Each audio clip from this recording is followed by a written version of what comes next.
Welcome to the deep dive.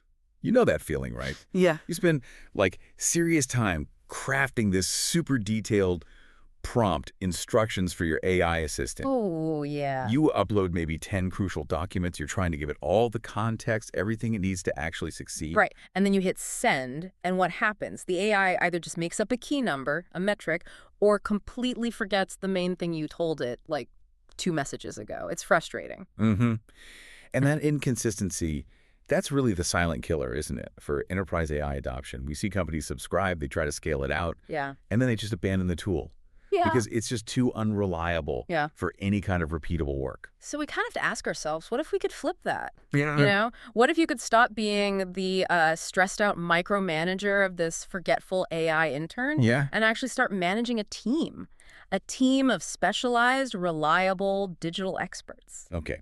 So today, we are diving deep into Anthropic's new structure, this architecture they're calling Claude Skills. And it seems like this feature is designed really specifically to solve that exact reliability problem, that gap between what we intend as humans and what the AI actually consistently executes. Yeah, exactly.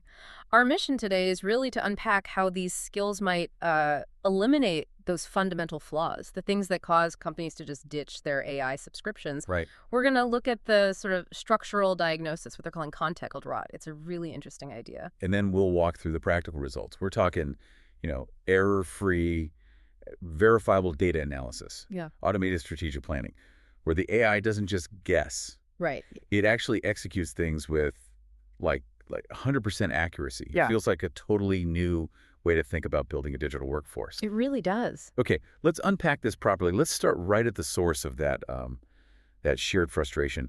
When we look at the source material, there are kind of 4 key things that consistently pop up. These frustrations that stop standard LLMs, large language models, from handling complex real-world stuff. Yeah, the first one's got to be hallucination. That's the big one, right? The AI just confidently inventing facts, numbers, maybe even sources that just plain don't exist. Which immediately breaks trust, especially if you're dealing with financial data or legal stuff. Absolutely. Then you've got the inherent inconsistency. This is what makes scaling just, impossible. You run the same prompt 5 times, you get 5 slightly different kind of random results. That non-deterministic behavior, it's fatal for any serious business application that needs, auditing or reliability. And you mentioned forgetfulness earlier. These traditional chat sessions, they really suffer from what the source calls instruction decay. Yeah, like you upload a 50-page brand guide. Right. And by the 3rd question, the AI is already ignoring your core rules about, typography or the tone of voice it should use. Fundamentally, these general-purpose chatbots, they're kind of dumb when you give them complex multi-step workflows. They just can't follow a highly detailed procedural standard reliably. Which is exactly what you need for critical business processes. Yeah. So skills, they're framed as the strategic answer to this whole failure mode. It's the shift, like we said, from being a stressed out prompt engineer, constantly debugging the intern, to becoming a manager of a specialized digital workforce. And skills solve this because apparently they only load the precise context needed. They execute real, verifiable code, and they follow instructions exactly. So why are these new skills fundamentally different from just, standard prompting that most people are using today with ChatGPT or Claude? Well, the key is skills pull only the exact context required, and they execute deterministic code. That means guaranteed, repeatable accuracy. Okay, so if we're going to figure out how to manage this new AI employee army, we need to understand the architecture Anthropic is providing. The sources lay out 3 main parts of this Claude ecosystem. Right. So we start with projects. You can think of projects as like the shared team room. It's where the long-term shared context lives. The 500-page company history, the master list of all your clients, the brand guidelines, that kind of stuff. So they're good for collaboration, keeping files organized. That makes sense. But the downside, as the source points out, is the AI has to constantly guess which bits of those thousands of pages are actually relevant to the question you just asked. Exactly, which leads straight back to those inconsistent results we were just talking about. It doesn't know what to focus on. Next up, we have sub-agents. These act more like a temporary task force. Okay. They seem brilliant for breaking down a big, complex task, something like draft a whole marketing campaign based on the Q3 results into smaller sequential steps. Makes sense. But the crucial limitation here, and this seems really important, is that their context is completely ephemeral. It just disappears. Totally. So if that subagent figured out a really tricky problem 5 minutes ago, I can't just reuse that specific nuanced solution tomorrow. It has to start over every single time. Exactly right. The knowledge just vanishes when the chat session ends. Which brings us then to Claude Skills, the trained expert. Oh. This is the new layer. It's designed to be a reusable, persistent, automated workflow. A skill is like a defined package. It contains everything needed for one specific job, and it lasts. Okay, so we see how all these parts, projects, subagents, they rely heavily on context. But the sources make this interesting point that just having lots of context isn't actually the answer, which leads us right into this idea they call context rot. Yeah, this is such a great insight, I think. Context rot basically means bombarding an AI with too much information, like dumping that entire 500-page company history into every single prompt, actually makes its performance worse. Right. It degrades performance and apparently increases hallucination rates. It's completely counterintuitive, isn't it? We always think, oh, more data, more information must be better. Yeah, feed it everything. But if the actual signal the AI needs is buried way down on page 427, the chances of it finding that specific bit and using it correctly just plummets. It's like the digital version of handing a brand new employee a 500-page legal binder and then asking them to write like a 2-sentence tweet. Exactly. They'd be totally overwhelmed, distracted by all the irrelevant noise, and probably get the tone completely wrong. Traditional prompting often does the exact same thing to the AI. And the solution they propose is actually quite elegant. Skills fix this through something called selective loading. Yeah. So a dedicated marketing copy skill, for instance, it only loads the brand guidelines and maybe the approved color palettes. Okay. It completely ignores the finance glossary, the server logs, the HR policy documents. It only pulls in the precise information needed just in time for that one specific task. So how does this selective loading feature specifically, like structurally, reduce those error rates in complex company workflows? Well, selective loading eliminates all that irrelevant noise. It ensures the AI focuses 100% on the critical information defined for the task, which dramatically boosts the output accuracy. Okay, so now let's dig into the structure that actually makes these repeatable, accurate tasks possible. The sources talk about 3 layers of reliability that define every single skill. Layer 1 is instructions. This is basically the skill's unchangeable job description. Okay. It's written down in a single markdown file, and it explicitly outlines the step-by-step procedure, the exact inputs it needs, and the required structure of the output. It's meant to eliminate ambiguity, take out the human guesswork. Makes sense. Then layer 2 is references. This is the knowledge base. So these are the supporting documents, maybe glossaries, technical specs, examples of good output files. Right. But they are only loaded when that specific skill is activated. So it's that super efficient, just-in-time context delivery we talked about. Okay, but here's where it gets, I think, really interesting, where the potential breakthrough really lies. Layer 3 is code, the deterministic logic. A skill isn't just generating text, like a chatbot. It can actually include custom Python scripts that execute deterministically, predictably. Right. So if you ask a standard chatbot today to, say, design a modern logo, it can only really describe the concept vaguely, in words. Yeah, it'll give you some prose. But the skill solution is different. You could define an exact deterministic Python script inside the skill itself. A script that actually encodes your company's specific design philosophy or rules. Meaning the AI doesn't just describe an idea, it actually runs code to build it, using defined logic. It calls functions like drawCircle or add text font 12 or export as VG. Exactly. It executes traceable, verifiable code, which is profoundly different from just generating more text about it. It turns the AI from like a creative writer into more of a digital architect, building things based on known rules and constraints. Yeah, that's a great way to put it. Whoa. Okay, just imagine scaling a creative system, or even a complex calculation system, where every single output, visual or numerical, is consistent, traceable, and refined according to your defined executable logic. Yeah, that's a serious moment of wonder, actually. It really shifts the possibilities. But hang on, it sounds maybe a bit too good to be true. If I define a skill, but my internal logic, my code, is flawed, or just plain bad, won't the AI still generate bad results? Where's the human check here? Well, the safeguard is really in the code itself and critically the testing you perform on the skill before you deploy it widely. Ah, okay. The AI is now bound by the logic you supplied. It removes the interpretation, the guesswork, so it Hmm. makes math and complex logic 100% accurate, provided your initial code is correct. The human expert has to become the initial QA tester, essentially, mid-roll sponsor, read placeholder. Okay, we've seen the structure.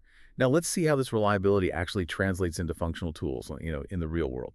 Let's start simple with the example they gave, the UTM Link Generator. Yeah, this is a good one because anyone in marketing knows creating tracking links for campaigns is, well, tedious. It's repetitive Hmm. and it's incredibly error prone. You misplace one question mark or make one typo in the source name. Yeah, your analytics are toast. Exactly. Your whole analytics campaign gets corrupted. It's a common headache. And the beauty of the skill solution here seems to be speed and accuracy. They mentioned using this artifact builder skill, which sounds like a meta skill, like a skill for building other things. Yeah, like little web apps. And you can generate a live, usable web application for the marketing team in like under 60 seconds. That's what they claim. You basically just describe the form you need. You know, a URL field, a campaign name field, a drop-down for the source, and the skill instantly builds a functional little web app. And crucially, that app applies the exact required company rules for structuring those UTM links. Right, so it moves beyond just chat into actual functional tool creation. Pretty neat. Okay, now let's move to where the actual domain expertise starts getting encoded. A more advanced application they showcase is the A/B testing idea generator skill. This sounds like it goes way beyond just generic suggestions. It really does. It seems to combine some high-level functions like using something called Firecrawl for web scraping to pull current data from your website. Okay. And then it layers that fresh data with a framework that a senior expert would use. They mentioned the ICE model specifically to generate specific, prioritized recommendations on demand. Okay, the ICE model. For listeners maybe less familiar with growth strategy stuff, what exactly are those three components? Impact, confidence, Yeah. ease, right? And why is using them better than just asking a generic AI for ideas? Right. So ICE stands for impact, what's the potential business effect? Confidence, how sure are we this will work? And ease, how much effort is required to implement it. A generic LLM might just give you a list of ideas, maybe some common ones. But a skill using the ICE model gives you specific ideas tailored to your site, and then it instantly scores and prioritizes them based on that established business methodology. And the live demo they described, it apparently generated top priority tests, like suggesting benefit-driven CTA copy. Mm-hmm. But critically, it assigned it a specific, prioritized IC score. They said 9.0 out of 10. Yeah. That feels like contextualized, actionable, senior-level guidance, not just generic fluff you get from a basic prompt. Exactly. But maybe the most transformative application, certainly for the business world, is tackling that ultimate AI flaw we started with, hallucinating numbers and messing up data analysis.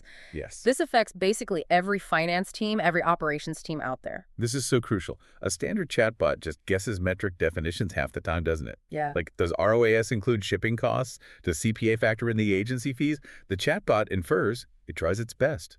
And the numbers it spits out are often subtly wrong or sometimes dangerously wrong. You can't rely on them. Right. The skill solution seems to remove all that inference. It uses that defined metrics glossary we talked about as the reference file. Layer 2. Okay, so the definitions are guaranteed correct. Exactly. And then layer 3, the code layer, has specific pre-approved Python scripts for the exact calculations. So the AI isn't guessing the formula for calculating return on ad spend. No. It's literally executing the company's approved official script on the data provided. Precisely. And the verifiable results are the proof you can actually take to the bank, right?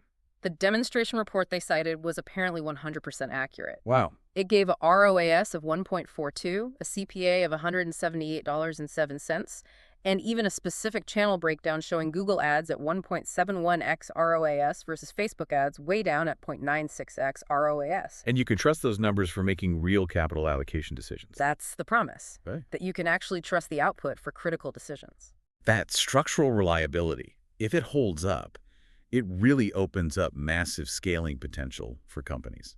Which means we need to talk about this concept of the skills factory. Yeah, this is a pretty cool idea. It's basically a meta skill approach. So instead of forcing your subject matter experts, your senior people, to manually write these complex instruction files for every new skill. Which sounds hard and time-consuming. Exactly. You use a skill creator. It's an AI skill whose entire job is to interview the human expert Okay. and then automatically write the complex instructions needed for a new skill. So you literally tell this creator skill, hey, I want a new skill that turns my viral tweets into polished first drafts for my newsletter. Right. And the skill creator interviews you, asks for examples, analyzes them, figures out the pattern, and then writes the perfect, probably quite complex instructions file for that new tweet to newsletter skill. And it packages it all up, maybe enforcing best practices along the way. Yeah, it seems like it dramatically automates the really expert level work of defining the task and ensures that every new digital employee, every new skill is reliable right from the start. But this then forces management to be really strategic, doesn't it? Uh-huh. Like, when do you use which capability? You don't use a skill for everything, presumably. No, definitely not. The source material lays it out pretty clearly. Standard prompting, just chatting with the AI, is still best for those one-off, highly variable tasks. Brainstorming sessions, quick summaries, that kind of thing. Okay. Projects, the team rooms, are for ongoing shared collaboration where the context needs to evolve gradually over weeks or months, like managing a long-term client relationship. All right. But skills, they are reserved specifically for those repeatable, highly structured tasks where deterministic meaning, consistent and accurate outputs are absolutely critical. Things like generating financial reports, configuring specific tools, running compliance checks. And the really powerful approach seems to be combining them. Like, you build these specialized skills, maybe one called analyze campaign data, and then you deploy that skill within a shared project workspace. Exactly. So the whole team gets immediate access to that reliable, specialized expert right where they're already working. And this leads us to what the source calls the hidden, but maybe profound advantage, using skills as company knowledge capture. This is huge, I think. When a senior expert, maybe someone close to retirement, builds a skill that encodes their unique workflow, their specific way of calculating ROAS, their specific ICE model for evaluating ideas, Yeah. that expertise becomes sort of immortal. It's a reusable asset for the company. So if that senior expert leaves the company, their intellectual capital, their unique method, stays behind, Oh. locked into that reliable skill. That's the idea. And think about training. It's a massive potential accelerant for training junior staff. They instantly gain access to the company's established best practice methodology embodied in these skills. So if pretty much anyone can potentially build and deploy these reliable skills, where does the real difficulty for a manager actually lie in the end? That's a great question, I think. I think the challenge shifts, right? It becomes about defining the expertise clearly in the first place. Yeah. It forces the human manager, the expert, to truly articulate their best practices maybe for the first time.